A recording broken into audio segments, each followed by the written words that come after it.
I'm now like the full-time in-house promoter there, which is a glorious job. 9 years that I've really enjoyed, and especially the last 4 years where it's really just taken on a life of its own.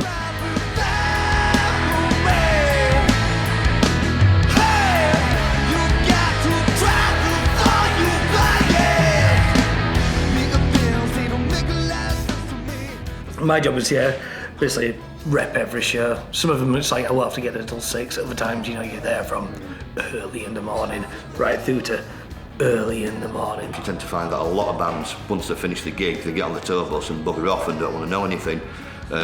We get a lot of bands who stay over in pub, stay out with guys afterwards, have a few beers, come to Camel Club like whilst they sleep stick with us. I think it's just the atmosphere and how we do it that works really, really well.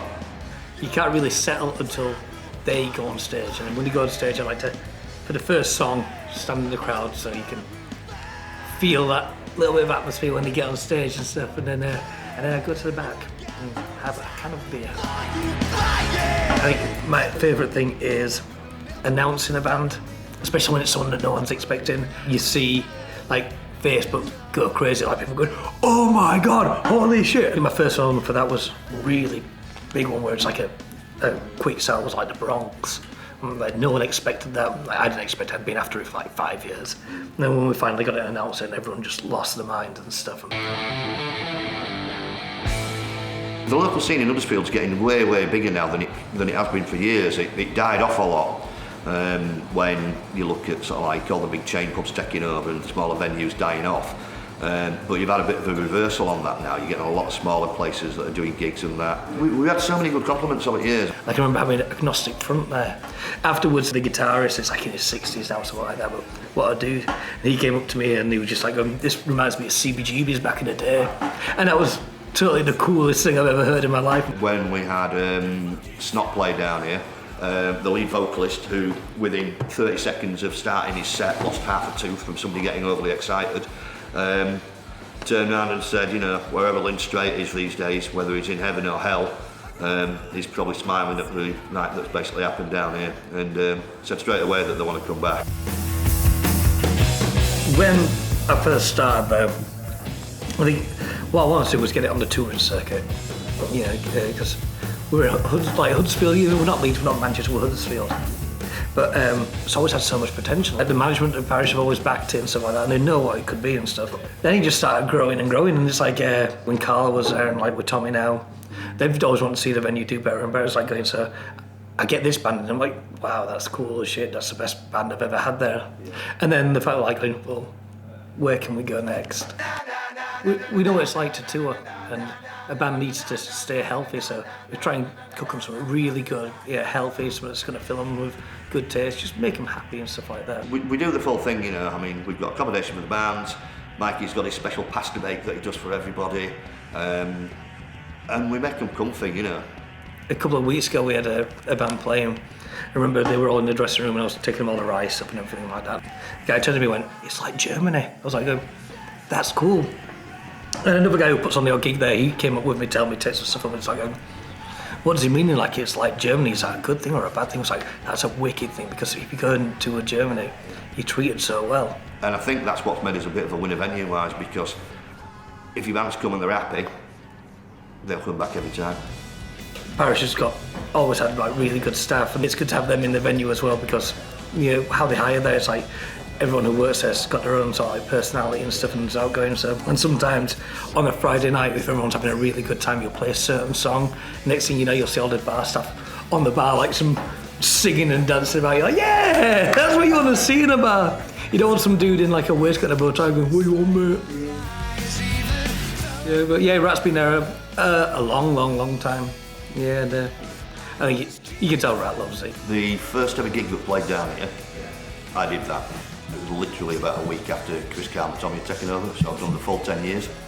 A lot of places where you go, like other venues, you go, there's a guy on the door and we'll just go. But Rat's got a big personality, and that comes across here. A lot of people think I'm the doorman here, but I'm not. My basic job is basically, I'm first point of contact on the door for most of the bands who come in when they get here. I'm first point of contact for the customers who come in. Always try and have a good banter with them and stuff like that. social worker, go-getter, entourage manager, taking whilst he sleeps out, DJ Lethal when he played, stayed back for a few drinks afterwards, and wanted to go to a few of Huddersfield's choice establishments afterwards, which resulted in me getting back to his hotel down at Ash Pears about 6:30 the next day. I don't think he really put a job description on it, you know, I'm just a rat on the venue. Tommy is the overlord of the parish. He's the big boss, you know. But he's a dude he's been there since the start. It started with him, Carl and Chris, but now it's just Tommy. He's done a lot of changes over the years because he wants the place to be better. He's the money man at the end of the day. If I go, this band want to play, but they want this much, and he'll do you think it'll sell? And I'm like, oh yeah. And he's like, normally he's like, yeah, go for it. It's like 6th when that got announced, and they wanted a lot of money. It's more than we could afford. It's more than we can make on that gig. If it sells out, it's still a loss. But like, I got a hold of Tommy about that, going, look, they said they'll play, but they want this much, and this is a good thing about him. He was like going, well, if it'll sell out, and it's a cool thing to have there. It's pretty amazing. So go for it. It's like, yeah, like me, I think he likes to be there and like feel that atmosphere and grow and see people throwing themselves everywhere and just everyone totally stoked having a righteous time. Yeah, so everyone's having a righteous time, and then it's always going to be worth it. My top shows ever. That's what you want to know. Wow.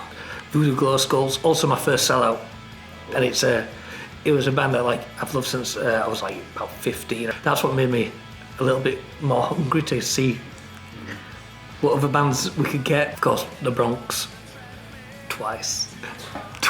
And when they came with Mariachi Bronx this last time, they came a day early because they had a day off, and like we're doing the Monday night quiz, and they were all doing the quiz and stuff. It's like, the Bronx are here and they're having a good time, and they love Huddersfield now. Like they go to Vinyl Tap and spend like 8 hours, and they're going, look at all this stuff we bought. Ginger Wild Heart, that was cool. It's like I think with that one especially, it was the first time we'd had a gig there where the band's tour t-shirt said the Parish on the back, and like that was just awesome. You know, I'd never seen that before. Akil from Jurassic 5, he's been there a few times, such a nice dude.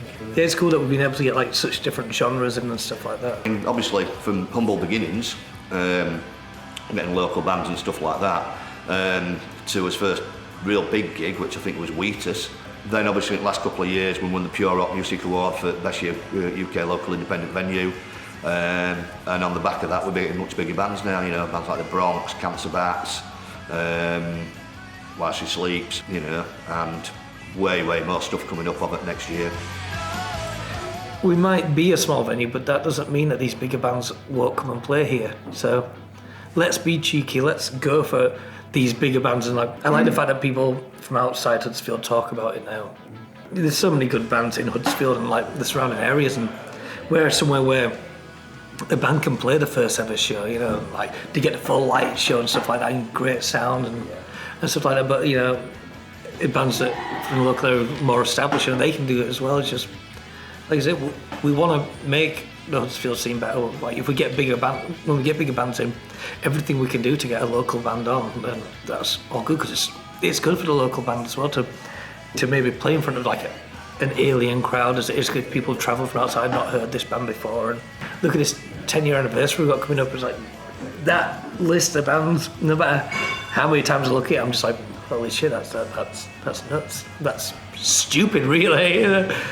Probably the next time you come in with a camera, the place will look totally different, because we've got a mega refit coming on. Tommy sorted out for the 10th anniversary, we're closing for 2 weeks, and just a huge refurb, because you know he's constantly wants it to be better too. So not going to be all chrome and palm trees or like that, but new PA system from what I can gather, new bar.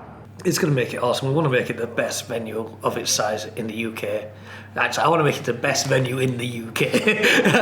You know, we might be tiny, but Jesus Christ, we're rad. Right now, yes, down here, we'll be in soon. What's that? You stop looking, let's cross the room. Oh, I won!